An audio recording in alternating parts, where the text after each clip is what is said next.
The unraveling of Port Charles, a child's quest, a lover's betrayal, and the buried truths that threaten to ignite a firestorm. General Hospital spoilers for the week of July 14th to 18th. Beneath the heavy, gray skies that so often canopy the coastal town of Port Charles, an unexpected storm was quietly unfolding. This was not a tempest of thunder and lightning, but one of raw human emotion, a maelstrom of heartbreak, desperation, and a child's quiet rebellion against secrets far too large for his young heart to carry. The veneer of civility that held the town's fragile alliances together was beginning to crack, and through those fissures, long-buried truths were threatening to erupt, promising a fallout that no one could predict and few would survive unscathed. The silence in the Falconeri home, a mother's worst nightmare. The first tremor was felt not with a bang, but with an unnerving silence. Lulu Spencer Falconeri, a woman who had weathered more than her share of life's tempests, was the first to notice the eerie quietness of their home. It was a stillness that was fundamentally wrong, a void where the sounds of childhood laughter and playful chatter should have been. Panic, cold and sharp, began to rise in her chest, a tidal wave of dread that swelled as she searched every corner, her calls for her son, Rocco, echoing unanswered through the empty rooms.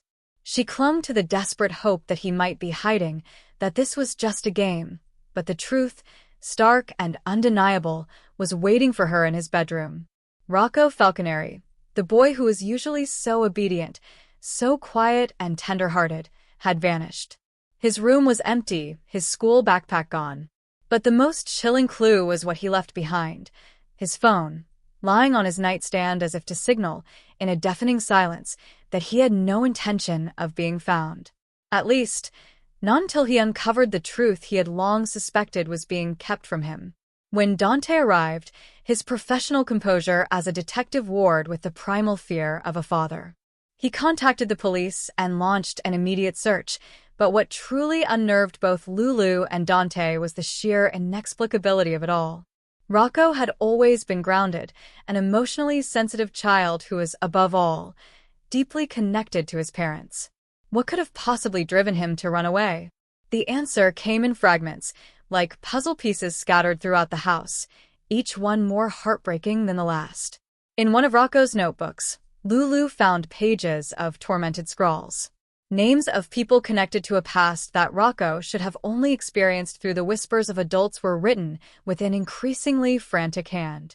He had written down dates, tracked conversations, and even printed news articles about the supposed death of one person who had loomed large in his young life. At the center of every line, of every question, was one name, Britt Westbourne. Britt, a woman whom Rocco had adored, had been a maternal figure in many ways, a source of kindness, joy, and understanding. Her sudden death had left a hole in Rocco's world, a void of grief that, as Lulu and Dante now horrifyingly realized, no adult had truly understood. What they found scrawled in the margins of the notebook froze their blood. Phrases like, "What if Britt isn't dead?" and "Why won't anyone tell me the truth?" were intertwined with haunting drawings of her face, her eyes filled with a sadness that mirrored the boy's own. And then, the most damning clue. She's still out there, and Jason knows something. While everyone else had moved on, or at least pretended to, Rocco had never stopped grieving. But his grief had transformed into something more volatile. Doubt. The Dalton conspiracy. A child on a mission. The circumstances of Britt's death had always been shadowed in secrecy, and now, Rocco was determined to find the answers for himself. He wasn't just running away, he was on a mission. Surveillance footage soon revealed the next clue. Rocco had been seen at a bus station near the industrial district, a location dangerously close to where Jason Morgan and Anna Devane had begun investigating the clandestine laboratory of Professor Hank Dalton. Dalton's lab had long been suspected of conducting illicit, terrifying experiments. Rumors of biological enhancement, gene manipulation, and even reanimation had circulated for years among Port Charles's underground circles. Now that very lab had been broken into. Inside, Investigators found small, muddy footprints, a child's drawing of a woman with sad eyes taped to the wall, and most chilling of all, one of Britt's old scarves, something that should have been buried or destroyed long ago. Under pressure from a frantic Lulu and Dante, Jason reluctantly revealed a long-buried truth.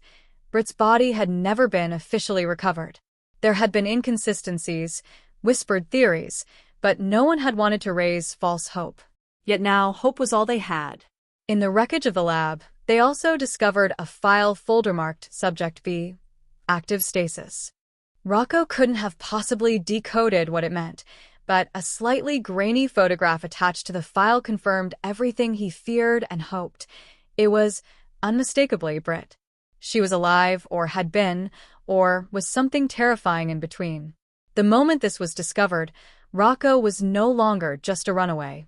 He had become a threat. Whoever was keeping Britt in stasis, or hiding her fate, now knew that a child had breached their security. Back in Port Charles, as Lulu and Dante traced his last known locations and confronted Jason about the stasis file, an emotional storm overtook them. Lulu broke down, her tears finally pouring out the grief she had bottled up since Britt's supposed death. Sonny Corinthos, ever the watchful protector, offered his resources and protection, understanding that what had begun as a boy's personal quest had grown into a seismic shift that threatened to uncover one of the darkest secrets in Port Charles history. The domino effect, a cascade of betrayal. The chaos sparked by Rocco's quest for truth began to ripple outward, its shockwaves destabilizing the fragile foundations of relationships across town. It seemed as though the entire town was beginning to unravel, with every interaction suddenly fraught with tension and suspicion. In the dimly lit corner of Charlie's pub, time seemed to stop for a moment too long. It was a breath suspended in the air between desire and disaster. Cody Bell met Ava Jerome's eyes with a mixture of reckless attraction and guilty hesitation. It should have been a mistake they didn't repeat, but it happened again. This time slower, longer, more deliberate. And just like that, their lips met in a second kiss, one charged with everything that should have remained buried. But they weren't alone. Molly Lansing Davis stood in the hallway, a file folder in her arms, her expression frozen in disbelief as she caught sight of Ava's hand on Cody's cheek and Cody's fingers tangled in Ava's hair. The kiss wasn't innocent. It was messy, emotional, and dangerous. It was a betrayal not only of Christina, but of every fragile thread holding the Davis family together. In that instant, Molly's heart didn't just sink, it detonated.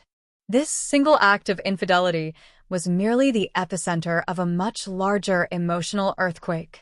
The betrayal had unlocked something inside Molly, a ruthless clarity. She was done being passive, done waiting for others to destroy what little peace she had. Meanwhile, a similar, though more calculated, web of deceit was ensnaring the younger generation. Emma Scorpio Drake and Jocelyn Jacks, both navigating their own darkness, were now spiraling toward a collision that neither Anna nor Jason saw coming. Trina Robinson, who had always believed that love could survive almost anything, distance, fear, uncertainty, was about to learn that what she hadn't accounted for was betrayal cloaked in the illusion of loyalty. For months, Trina had welcomed Kai into her world, letting him occupy the most sacred corners of her life. She had defended him against the skepticism of Curtis and Portia, against the silent reservations of her closest friends, and even against her own inner doubts. But it all collapsed the moment she discovered the truth. It wasn't from Kai's mouth. It came from a secure server, accessed through a slip-up in Drew Kane's carelessness. A set of encrypted messages that Trina intercepted while helping Marshall with archival work, messages that intersected with Drew's public development project, laid the betrayal bare.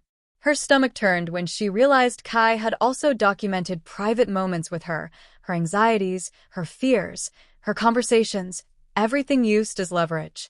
The betrayal was intimate, precise, and unforgivable. The aftermath, a city on the brink. As secrets were unearthed, confrontations became inevitable, and the fallout was immediate and brutal. Trina, her heartbreak having turned to cold purpose, confronted Kai.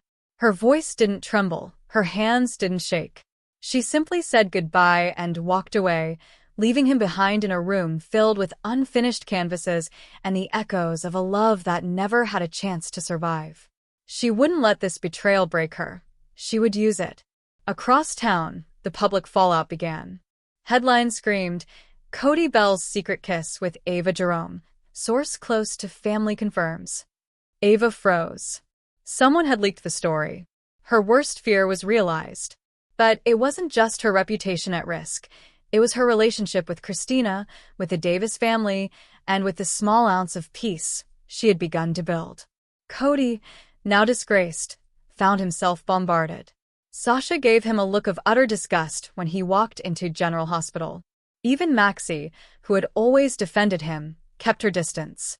Dante, conflicted between being a brother and a cop, warned him to stay away. And Ava? Ava locked her doors, shut her blinds, and poured herself a drink, knowing full well this might be the end of whatever redemption she once thought she could claim.